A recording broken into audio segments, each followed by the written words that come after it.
Saludos queridos amigos, qué bueno que podemos nuevamente reunirnos para estudiar la lección de escuela sabática. Bienvenidos a todos. Hoy trataremos acerca de la lección que lleva como título Una ciudadanía celestial. ¿Cómo son aquellos que han sido llamados a formar parte de la ciudadanía celestial? ¿Qué tipo de características? ¿Cómo deben comportarse? ¿Cómo deben vestirse? ¿Cómo deben hablar? ¿Cómo deben actuar? Esas son algunas de las preguntas que muchas veces nos hacemos, porque indudablemente para ser ciudadanos de un país tenemos que cumplir reglas, tenemos que cumplir leyes, porque de otra forma si no lo hacemos podemos ser expulsados de ese país. Tomemos por ejemplo aquí este país donde yo vivo, los Estados Unidos. Se dice que Estados Unidos es un país de leyes y evidentemente lo es. Aquí hay leyes para todo. Así que usted tiene que someterse a las leyes, usted como buen ciudadano tiene que cumplir con las leyes. De otra forma, pues indudablemente tendría problemas. Podría cargar multas, podría cargar la cárcel e inclusive ser deportado a este país si no cumple claramente con las leyes del país. Así que, ¿cómo será entonces para ser ciudadanos del reino celestial, ser ciudadanos del cielo? De eso precisamente va a tratar el apóstol Pablo en esta última lección que trata sobre Filipenses. Ya después, la próxima semana, estaremos estudiando otra lección muy importante. Pero bien, en primer lugar vamos a ver indudablemente qué es lo que nos dice Pablo, cómo describe él los buenos y los malos modelos de conducta que muchas personas siguen. Veamos, por ejemplo, lo que dice Filipenses capítulo 3, versículos 17 al 19. Ahí dice el apóstol Pablo lo siguiente: Hermanos, sed imitadores de mí y mirad a los que así se conducen según el ejemplo que tenéis en nosotros, porque por ahí andan muchos, de los cuales os dije muchas veces, y aún ahora lo digo llorando, que son enemigos de la cruz de Cristo, el fin de los cuales será perdición, cuyo Dios es el vientre y cuya gloria es su vergüenza, que solo piensan en lo terrenal. Aquí hay dos grupos que presenta el apóstol Pablo. Un grupo en el cual él se toma como modelo, que vive fiel a los principios de la palabra de Dios. Pero hay otro grupo que no actúa de esa manera. Quiere decir que en el mundo en el cual vivimos vamos a encontrar de todo tipo de características, pero evidentemente, y tal como lo dijo Jesús, están señalados en dos grupos diferentes. Un grupo que Jesús comparó con los cabritos, son aquellos que van a ser destruidos al final del tiempo, y un grupo que Jesús declaró son las ovejas. A ese grupo pertenecen todos los que han de ser salvos. De manera que la Biblia nos ayuda a entender exactamente cómo debemos vivir aquellos que queremos pertenecer al grupo de las ovejas. Y ese es el punto que vamos a tratar precisamente en esta lección. Una de las cosas que el apóstol Pablo nos pide es mantenernos firmes en el Señor. Él nos dice que nuestra ciudadanía está en los cielos, de donde también esperamos al Salvador, al Señor Jesucristo, el cual transformará el cuerpo de la humillación nuestra para que sea semejante al cuerpo de la gloria suya, por el poder con el cual puede también sujetar a sí mismo todas las cosas. Quizás tú recuerdes una parábola muy interesante que Jesús enseñó a sus discípulos, la parábola de la fiesta de bodas. En esa parábola se exigía que todos los que fueran a esa fiesta de bodas tuvieran un vestido especial. Pero uno de los que asistió entró con un vestido totalmente diferente al que se exigía en esa fiesta de bodas y por lo tanto fue echado fuera. Pero uno de los que asistió a esa fiesta de bodas fue con un vestido totalmente diferente. Él quizás pensó de que el vestido que él había usado para asistir a la fiesta de bodas era el más caro de todos y por lo tanto se sintió muy bien en asistir de esa manera. Pero cuando entró el rey y vio a los que estaban allí, encontró que este hombre tenía un vestido totalmente distinto y lo mandó a echar fuera.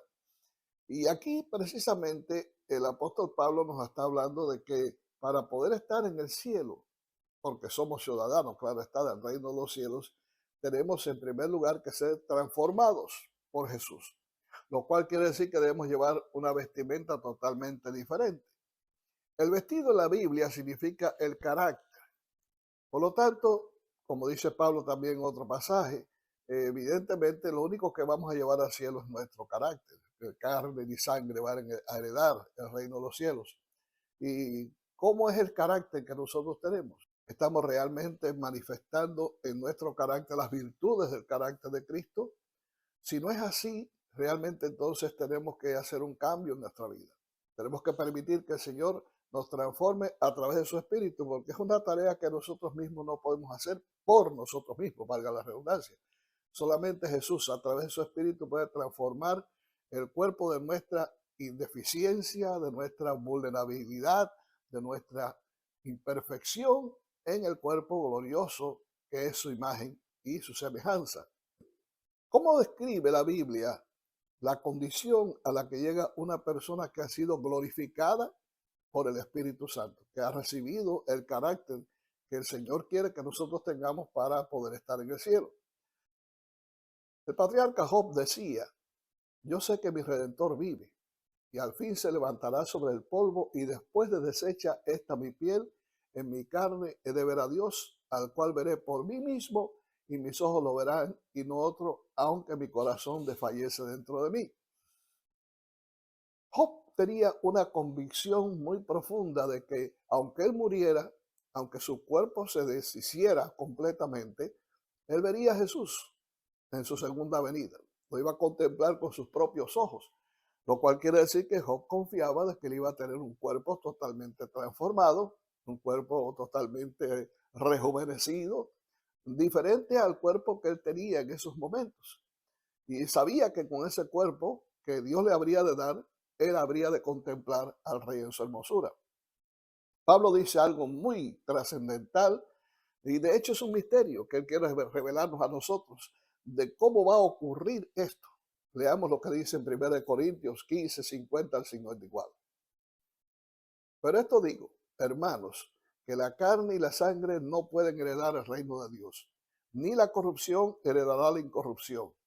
Y aquí os digo un misterio: no todos dormiremos, pero todos seremos transformados en un momento, en un abrir y cerrar de ojos, a la final trompeta, porque se tocará la trompeta y los muertos serán resucitados incorruptibles y nosotros seremos transformados, porque es necesario que esto corruptible se vista de incorrupción y esto mortal se vista de inmortalidad. Y cuando esto corruptible se haya vestido de incorrupción y esto mortal se haya vestido de inmortalidad, entonces se cumplirá la palabra que está escrita: sorbida es la muerte en victoria. Para poder llegar al cielo, en primer lugar tiene que haber una transformación del carácter. Eso es lo fundamental. El carácter que tenemos manchado de pecado, imperfecto, no puede indudablemente llegar al cielo. No podemos ir con un carácter totalmente distorsionado. No podemos llegar al cielo con un carácter imperfecto. Tenemos que llegar al cielo con un carácter transformado, a la semejanza del carácter de Cristo. Esta es una tarea difícil, pero no imposible. Difícil en el sentido de que tenemos que ceder nuestra voluntad. Tenemos que entregarle nuestra voluntad a Dios para que Él obre en nosotros el querer como el hacer, según dice la Escritura también, el apóstol Pablo, por su buena voluntad. Y de esa manera, mediante el poder del Espíritu Santo y en una relación diaria con Jesús, estudiando la Biblia, orando, teniendo ese momento especial de comunión con el Señor, vamos a ir siendo transformados de gloria en la misma semejanza como por el Espíritu del Señor. Y es así como evidentemente vamos a ir forjando, edificando un carácter conforme al carácter de Cristo. Es una tarea diaria, no es una tarea de un solo día, ni de un mes, ni de un año. No, esto es una lucha diaria constante con Cristo para poder ir ascendiendo paso a paso hasta poder reflejar la imagen de Jesús. Pero cuando Cristo venga tenemos que tener un cuerpo también diferente. Algunos estarán muertos o tal vez estaremos, me voy a incluir también a la venida de Jesús. Cuando Cristo venga, seremos todos resucitados, los que estemos muertos en esos momentos, dice el apóstol Pablo en 1 Tesalonicenses 4. Y seremos transformados también en un abrir y cerrar de ojos. Aquí en este texto que acabamos de leer, Pablo confirma eso. No todos dormiremos, pero todos seremos transformados en un abrir y cerrar de ojos. La final trompeta será precisamente en el momento cuando Jesús venga por segunda vez a la tierra, cuando ocurra este gran evento que será extraordinario, será lo más grande que haya ocurrido jamás en este mundo.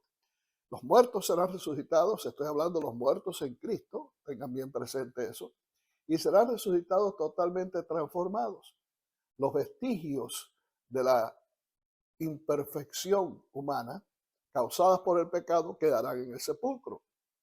Nosotros seremos resucitados con un cuerpo totalmente diferente, un cuerpo inmortal, un cuerpo inmarcesible, el cuerpo que hemos de llevar por toda la eternidad. Seremos eternamente jóvenes, vamos a decirlo así, porque no habrá ninguna secuela de vejez, ni de enfermedad, ni de mutilaciones causadas precisamente por el pecado. Así que Dios eliminará todo lo malo definitivamente y para siempre.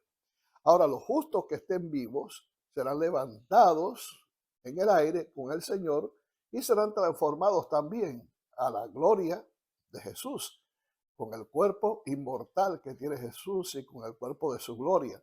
De manera que todos recibiremos ese proceso extraordinario de transformación. Será un milagro que Dios hará en cada uno de nosotros para que podamos entonces ser ciudadanos del reino de los cielos. Ahora vamos a hablar un poco de lo que es la parte espiritual. ¿Cómo debemos actuar? ¿Cómo debemos manifestarnos todos aquellos que queremos ser ciudadanos del reino de los cielos? Pablo nos dice que una de las cosas que debemos hacer siempre es estar contentos, regocijarnos siempre en el Señor. Leemos lo que dice Pablo en Filipenses 4. Regocijaos en el Señor siempre. Otra vez digo, regocijaos. Vuestra gentileza sea conocida de todos los hombres. El Señor está cerca. Por nada estéis afanosos, sino sean conocidas vuestras peticiones delante de Dios en toda oración y ruego, con acción de gracias. Y la paz de Dios, que sobrepasa todo entendimiento, guardará vuestros corazones y vuestros pensamientos en Cristo Jesús. Una de las cualidades que como cristianos debemos manifestar a todo el mundo es que realmente estamos felices. La felicidad no es porque tú tienes una buena casa, no es porque tú tienes una buena cuenta en el banco, o un carro de último modelo, o porque todo anda bien en tu salud. Muchas personas tienen problemas de salud, o no tienen una buena casa, o no tienen mucho dinero, pero son realmente felices. La felicidad va más allá de simplemente poseer cosas o cuestiones materiales.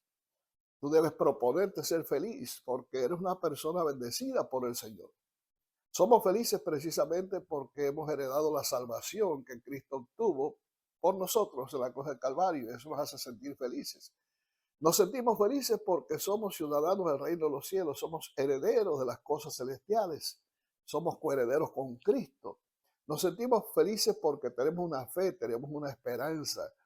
Hay muchas razones por las cuales podemos realmente manifestar nuestra felicidad y nuestra alegría en Cristo. Así que como cristianos debemos siempre manifestar delante de todo el mundo que realmente nos sentimos muy bien, que estamos felices y podemos manifestar en nuestro rostro el brillo de esa felicidad, porque Cristo en nuestro corazón produce precisamente ese estado de ánimo. Claro, en el mundo en el cual vivimos hay muchas razones por las cuales estar preocupados. Uno se preocupa por los biles que tiene que pagar, o sea, los gastos diarios o mensuales del hogar. Se preocupa también por el trabajo. Hay muchos que están preocupados por razones migratorias, otros están preocupados quizás por razones de salud. Son muchas las cosas por las cuales uno tiende a preocuparse. Jesús definió que hay tres cosas fundamentales por lo que la gente se preocupa. Él habla del vestido, él habla precisamente de la comida y él habla también de la apariencia. Él decía en una oportunidad, tú no puedes añadir a tu estatura un codo por mucho que te afanes y te preocupes. Y es verdad, la gente hoy se preocupa mucho por estas cosas. Hay quien vive constantemente pensando qué voy a comer, o qué voy a beber, o cómo me voy a vestir, o cómo voy a vivir. Son tantas cosas. Pero el verdadero cristiano debe preocuparse por una sola cosa nada más. Buscar primeramente el reino de Dios y su justicia. Y el Señor hace una promesa. Todo lo demás será añadido. Cuando confiamos en el Señor, confiamos lo que dice el Salmo 23. ¿Te acuerdas? Jehová es mi pastor, nada me faltará.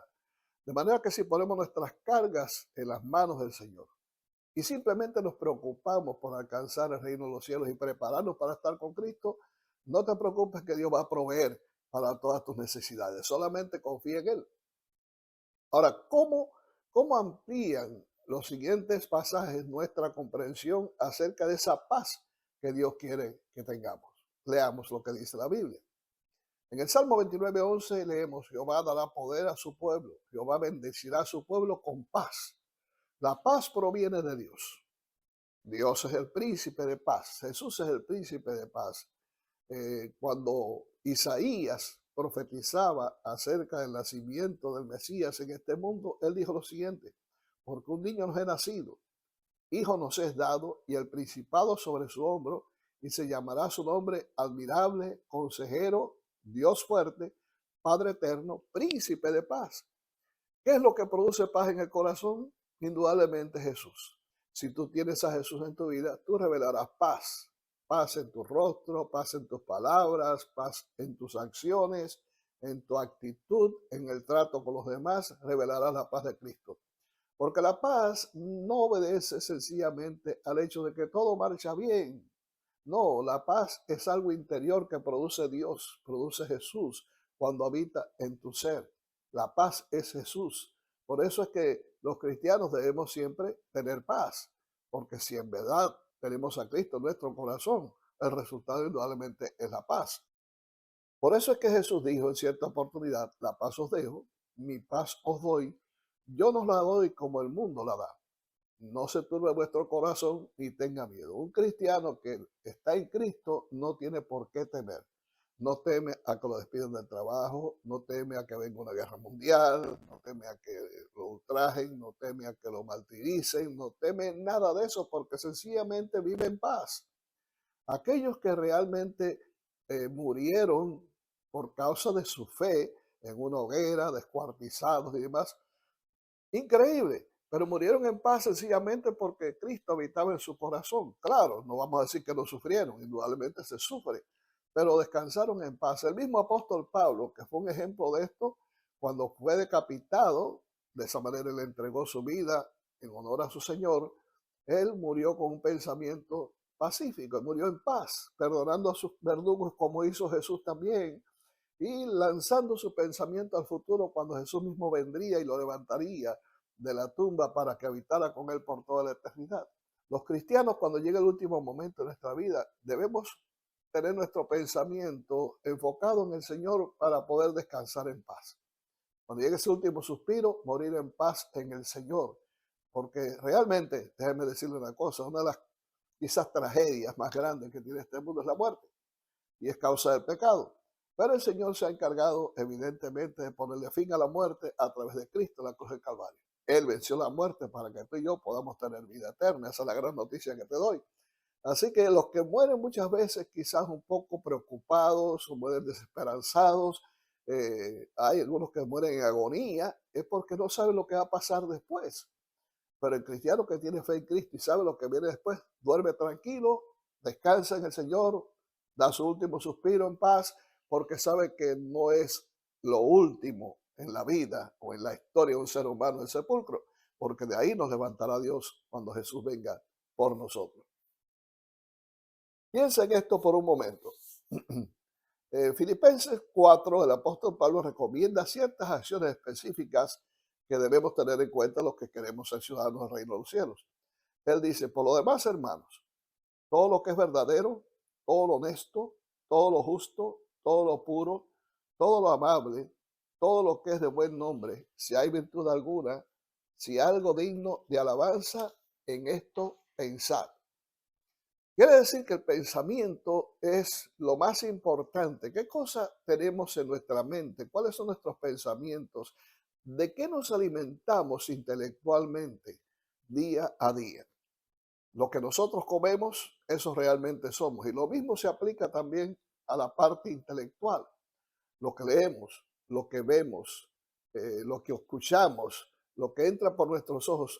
Todo esto indudablemente forma parte del alimento que diariamente recibimos y puede formar parte de nuestro carácter.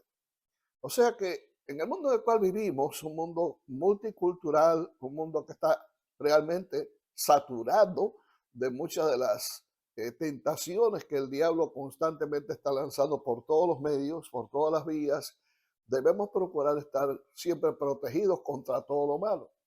El salmista decía: no voy a poner delante de mis ojos ninguna cosa que sea mala. y los cristianos tenemos que precavernos de todas aquellas cosas que pueden afectar, que entran a través de las avenidas del alma. Así que una de las cosas importantes es que los padres tengamos mucho cuidado de lo que ven nuestros hijos en la televisión, en la internet, en las redes sociales. Estas cosas van de alguna forma impregnándose en la mente del jovencito, del niño, y van poco a poco moldeando su carácter, de manera que antes que te des cuenta ya él piensa como piensan aquellos que están dedicados todo el tiempo, 7/24, para dañar y destruir la mente de tu hijo. Así que hay que tener mucho cuidado con esto y proteger a nuestros hijos para que el diablo no tenga acceso a sus mentes y pueda destruir su carácter. Y el día de mañana entonces realmente viene el lloro y el crujir de dientes. Por eso hay que actuar con sabiduría y permitir a Dios que introduzca en nuestra vida lo que es más importante, lo que echa fuera todas esas cosas que es la palabra de Dios. Decía el salmista, ¿con qué limpiará el joven su camino? Con guardar tu palabra. Sí, el diablo quiere ensuciar la vida, nuestros hijos quieren ensuciar nuestro carácter también, pero la palabra de Dios es el limpiador eficaz. Ella puede echar fuera todo lo que realmente pueda dañarnos y hacer que realmente nuestra vida es una vida limpia y un carácter puro para la gloria de nuestro Dios. Ahora, ¿qué claves revela Pablo para alcanzar una vida satisfecha y feliz? Dice el apóstol Pablo en Filipenses 4. En gran manera me gocé en el Señor de que ya al fin habéis revivido vuestro cuidado de mí, de lo cual también estabais solícitos, pero faltaba la oportunidad. No lo digo porque tenga escasez, pues he aprendido a contentarme cualquiera que sea mi situación. Sé vivir humildemente y sé tener abundancia.